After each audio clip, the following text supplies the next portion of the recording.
In June 2009, a man named Peter Bergmann arrived in Sligo, Ireland. He checked into a modest hotel, paid in cash, and carried a single, worn-out bag. He provided an address he claimed was in Vienna. Everything seemed normal at first, but investigators soon noticed something was amiss. For 3 days, he left the hotel carrying a distinct purple plastic bag. Surveillance cameras captured Bergmann wandering around the city. The police scrutinized his every move. Each time, he was seen carrying that purple plastic bag, and each time, he returned empty-handed. However, the deeper the investigation went, the stranger it became. Bergmann was not merely avoiding attention. He was actively erasing himself. He had no identification, no passport, no record of entering Ireland. It was as if he had never existed, as though he wished never to be found.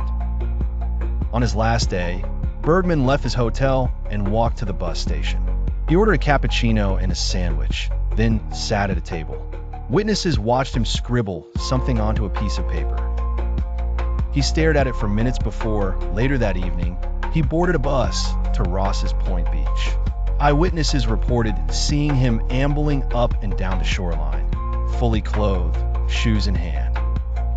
By 10:50 p.m., under the moonlit sky, he was still pacing. The next morning, a father and son were taking a walk along Ross's Point Beach. Through the mist, they spotted something in the sand.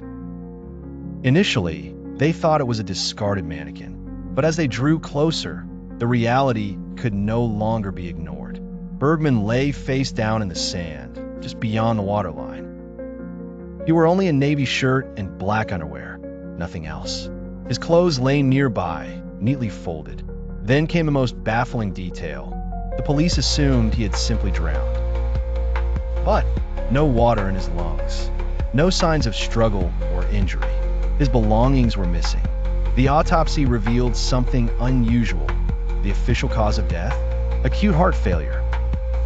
His heart had stopped, likely moments before he vanished into the waves. Had it not been for that heart attack, he might have disappeared forever. Yet, his death did not solve the mystery. It deepened it. Who was Peter Bergmann? No one knows. No one discovered his identity or uncovered where he had come from. Was he a man in distress, choosing to die alone, a fugitive from his past? Could he have been a former spy erasing his tracks before it was too late? Investigations intensified. Perhaps Peter Bergmann was not on the run from anyone. Perhaps he wished solely to die in solitude. Yet the method he chose, the false name, the erased identity, the missing belongings, he left more questions than answers in his wake. Can anyone truly vanish in today's modern world and with the technology available now?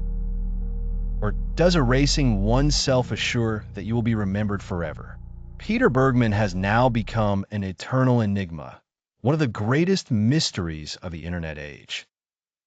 To this day, the puzzle of this man remains unsolved, with some even speculating he came from another world.